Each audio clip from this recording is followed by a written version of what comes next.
नमस्कार दोस्तों। कक्षा 10 के पाठ्य पुस्तक के प्रश्नों की बातचीत आज करेंगे।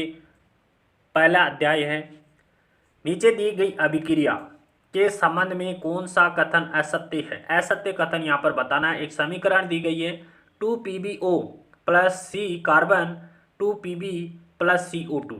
पहला ऑप्शन कहता है सीसा अपचयित हो रहा है। देखिए सीसा का अपचयन नहीं हो रहा है। अपचयन किसका हो रहा है? लेड ऑक्साइड का अपचयन हो रहा है। तो चौथा ऑप्शन तो यहाँ पर करेक्ट है और पहला ऑप्शन है वो गलत है।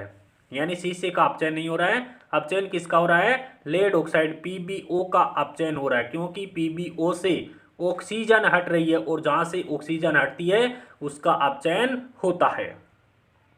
दूसरा ऑप्शन देखिए, कार्बन डाइऑक्साइड उपचयित हो रहा है। उपचयित का मतलब ऑक्सीकरण हो रहा है, तो कार्बन डाइऑक्साइड उपचयित हो रहा है।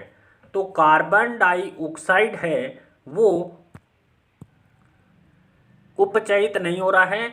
उपचयन किसका हो रहा है? कार्बन का हो रहा है। ऑक्सीकरण किसका हो रहा है?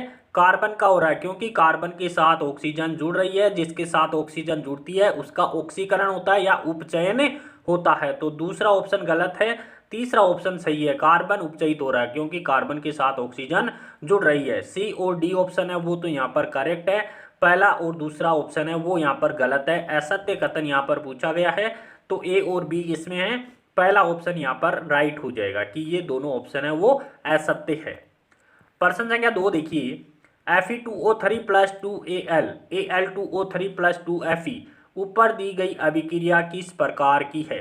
तो ऊपर दी गई अभिक्रिया है वो विस्थापन अभिक्रिया है। विस्थापन अभिक्रिया क्यों है? कि जो एल्यूमिनियम है, एल्यूमिनियम Fe की अपेक्षा अधिक क्रियाशील है। तो अधिक क्रियाशील तत्व के द्वारा कम क्रियाशील तत्व को विस्थापित कर दिया जाता है। इस कारण से Fe है वो यहाँ से विस्थापित हो जाता है, जिसके कारण Al2O3 एल्यूमिना का निर्माण होता है प्लस 2Fe धातु है वो निष्कासित होती है। तो ये किस अभिक्रिया का एग्जाम्पल हो जाएगा? विस्थापन अभिक्रिया का एग्जाम्पल हो जाएगा। प्रश्न संख्या 3 देखिए, लोहे चूर्ण पर तनु हाइड्रोक्लोरिक अम्ल HCl डालते हैं, डालने से क्या होता है? सही उत्तर पर निशान लगाइए। देखिए Fe चूर्ण है, Fe चूर्ण पर क्या डालेंगे? तनु HCl डालेंगे। क्या डालेंगे? तनु HCl डालेंगे तो किसका निर्माण होगा? FeCl3 लवण का फेरिक क्लोराइड का निर्माण होगा। प्लस कौन सी गैस निकलेगी? H2 गैस यहाँ पर निकलेगी। कौन सी गैस निकलेगी? H2 गैस यहाँ पर निष्कासित होगी। तो देखिए हाइड्रोजन गैस और आयरन क्लोराइड का निर्माण होता है। FeCl3 का क्या नाम है? आयरन क्लोराइड है और हाइड्रोजन गैस है वो यहाँ पर निष्कासित हो रही है। तो कौन सा ऑप्शन? पहला ऑप्शन यहाँ पर करेक्ट हो जाएगा। हाइड्रोजन गैस निकल रही है, आयरन क्लोराइड का निर्माण हो रहा है। प्रश्न संख्या 4 देखिए, संतुलित रासायनिक समीकरण क्या है? संतुलित रासायनिक समीकरण क्या है? रासायनिक समीकरण को संतुलित करना क्यों आवश्यक है? देखिए संतुलित रासायनिक समीकरण किसे कहते हैं?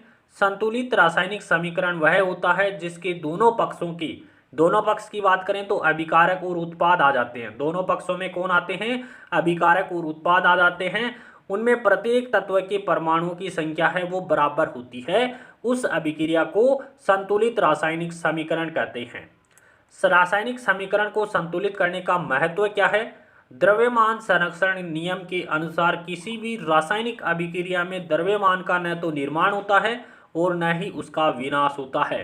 अर्थात किसी भी रासायनिक अभिक्रिया के उत्पाद तत्वों का कुल द्रव्यमान है वो अभिकारक तत्वों के कुल द्रव्यमान के बराबर होता है। जितना अभिकारक का द्रव्यमान है उतना ही किसका होगा?